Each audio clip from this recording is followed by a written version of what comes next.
Story recapped here. Today I'm going to show you a horror film called Veronica. Spoilers ahead. Watch out and take care. The day is June 15, 1991. Heavy rain takes over the city of Madrid. Police cars receive a call from a girl asking for help. She keeps saying, "He's inside. He's inside." As the police arrive at the apartment, they sense something unnatural and are completely in shock as they see what's behind the door. 3 days before the incident happened, Veronica's family has a simple life. She has 3 younger siblings, Lucia, Irene, who are twins, and Antonito. She is in charge of feeding them, getting them ready for school, and everything in between. She mainly takes care of them because their mother has to work long hours to make ends meet after the recent death of their father. Veronica goes inside her parents' room to find pictures of her father, whom she misses very much. She finds one and decides to bring the picture to school. Veronica goes to a Catholic school, and nuns run it. In the classroom, the teacher talks about the phenomenon of a solar eclipse that also happens to occur on that day. The teacher explains that in some cultures, they believe that darkness takes over the world when the eclipse happens. She also says that ancient people use that day to perform human sacrifices and to summon dark spirits. The faculty gather the students on the school rooftop to watch and take a glimpse of the rare solar eclipse.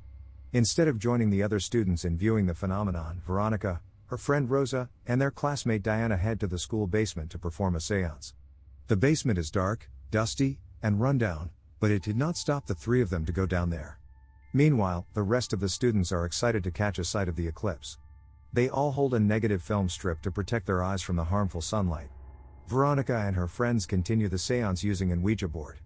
They all want to contact a loved one who has died. They close their eyes, touch the glass on the board, and try to contact spirits. The glass moves and the 3 of them start to get scared. They ask the spirit for its name, and if it wants to communicate, it responds by moving the glass. Rosa and Diana remove their hand from the glass, leaving Veronica the only one touching it. The glass moves around the board rapidly and leaves them all shocked. Rosa and Diana place their hands on the glass again and try to ask for the spirit's name. Once more, the glass moves rapidly and becomes too hot to touch, leaving Veronica the only one touching it again.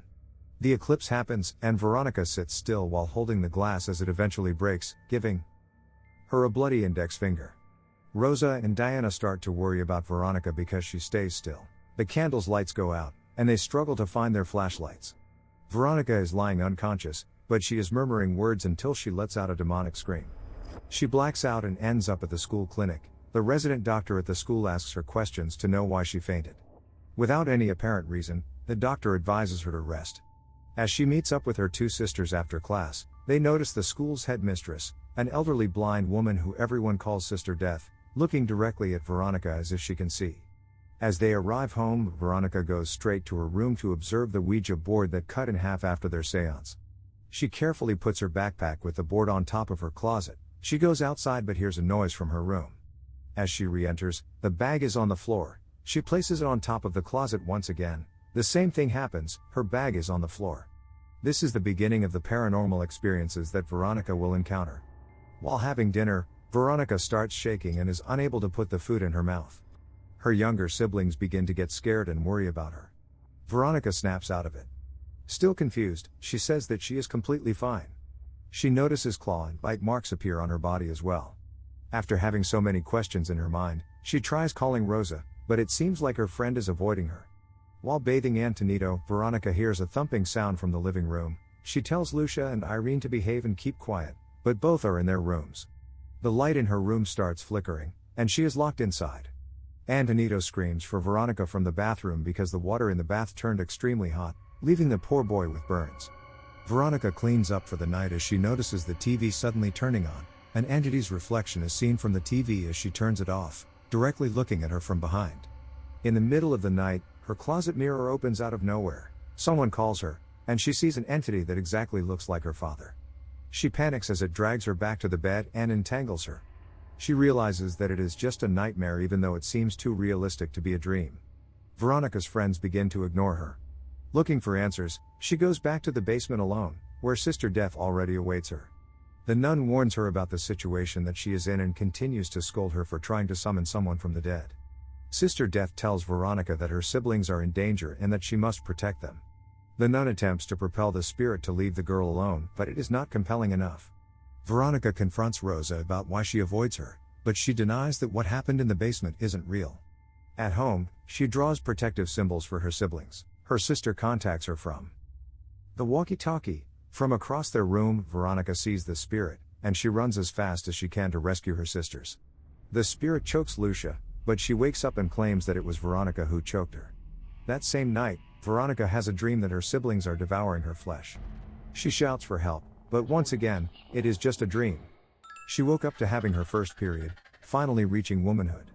She scrubs the blood on her bed, and as she turns it upside down, burn marks are present. She checks her siblings' mattresses, and the same burn marks are also present in the form of a human body. To seek advice, Veronica goes to Sister Death. The nun reveals to her that she intentionally blinded herself in an attempt to stop visions of evil spirits. She is unsuccessful because even without her vision, she can still feel and sense dark entities. Sister Death reminds Veronica that the spirit summoned has to go back through the same door she opened. It is crucial that Veronica has to bid farewell to the same spirit to stop it from being in her life and destroy the door opened during the seance. Veronica comes over to Rosa's house. There is a party going on, and she persuades Rosa to bid goodbye to the spirit that they summoned. She looks for Diana at the house, also forcing her to finish the seance officially. She is kicked out of the party, and Rosa does nothing to help her. Rosa reveals to her that Veronica whispered that she would die in 3 days. Feeling terrified and alone, Veronica walks home with a troubled mind as her vision becomes phased. She reaches their bar and desperately asks her mom to stay at home with them for the night. Her mom explains that she is busy and cannot afford to close the bar for a night. Veronica and her siblings head home, and she decides to continue the seance at their apartment. She comes up with the idea to do it with her younger siblings. It confuses them as they are still young, but they obey their older sister's commands anyway. Antonito draws the protective signs around their apartment. He flips to the wrong page and draws the symbol of invocation instead, inviting the evil spirit even more.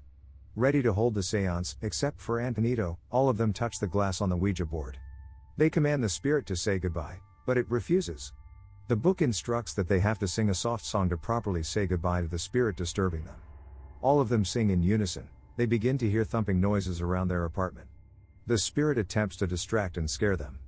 The candle's lights go out, the Ouija board tears apart in half, and the glass moves around the apartment. Veronica follows it fearfully and ends up in the bedroom. The spirit comes out from the mattress and tries to run after her. She desperately calls the police as the spirit snatched her little brother. She runs after the spirit and ends up losing consciousness for a while. She finds Antonito in the bathroom, grabs him, and they all escape to safety. Veronica's mother notices cop cars passing by at the bar, and she couldn't help but worry about her children. She leaves the bar in the middle of the pouring rain and tries to get home. When Veronica and her siblings reach the exit of their building, she looks at a mirror and realizes that she isn't actually holding Antonito. It was all her imagination. With no choice, she comes back up alone to rescue her brother. The spirit strikes her and Veronica hits her head on a mirror. She is now holding a piece of broken glass as she finds Antonito hiding in a closet calling her name. Antonito refuses to come with her, making Veronica look at herself in the mirror, realizing that she has been possessed by the spirit the entire time and that she has been harming her siblings under its control. In an attempt to end the possession, she tries to slit her own throat, but the evil spirit manages to stop her.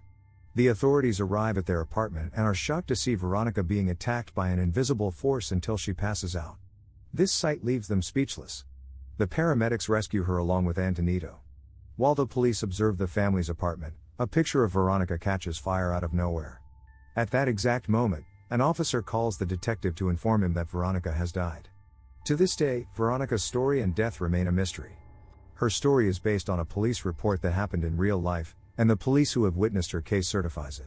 Subscribe to watch more videos like this. Turn on notifications.